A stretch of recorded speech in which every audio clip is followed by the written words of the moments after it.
आखिर बहू भी तो बेटी ही है। हमेशा से देखा गया है कि बहू और बेटी दोनों में भेदभाव ये सृष्टि का नियम सा हो गया है।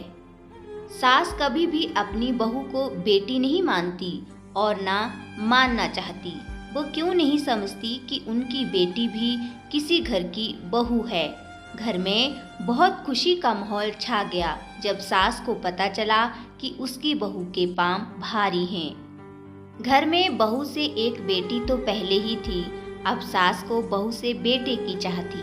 सास ने पहले पहल तो बहू का बड़ा लाड चाप किया, परंतु 3 महीने बीतते ही जब बहू को परेशानी हुई, जिसके कारण सास को सबकी रोटियां पकानी पड़ी, क्योंकि बहू को रोटी पकाने से बदबू आती थी।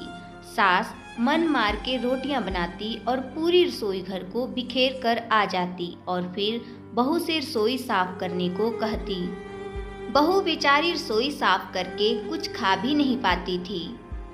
1-2 दिन तो ठीक चला, पर रोटी ना बनाने से बचने के लिए सास ने बहू पर ही इल्ज़ाम लगा दिया कि काम से बचने के लिए बहू बहाना बनाती है।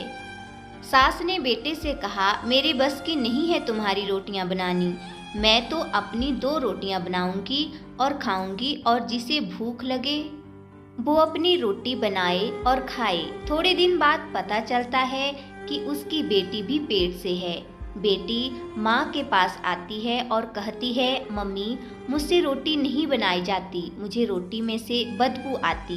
बेटी की बात सुनकर माँ बोलती है, बेटी अगर बदबू आती है तो रोटी मत बनाया कर, अपनी सास से कह दिया कर, वह बना देगी।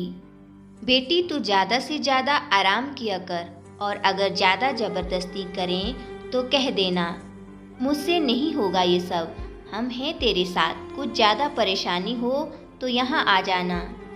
तुझे मैंने लाडों से झूले झुलाए हैं, मुझ में अभी इतना दम है कि तुझे रोटी बनाकर खिला सकूं, और तू चिंता मत कर, घर में तेरी भाभी भी तो है। एक माँ अगर अपनी बेटी के लिए अच्छा सोच सकती है तो उस बेटी के लिए क्यों नहीं सोचती जो अपना घर, माँ बाप और पूरा परिवार छोड़कर आई है। एक माँ कैसे इतने निर्दयी हो सकती है, बहू के लिए कुछ और, बेटी के लिए कुछ और। मेरा मानना है कि अगर हर परिवार अपनी बहू को बेटी बनाकर रखे तो किसी माँ की बेटी को सताया या जलाया ना जाए।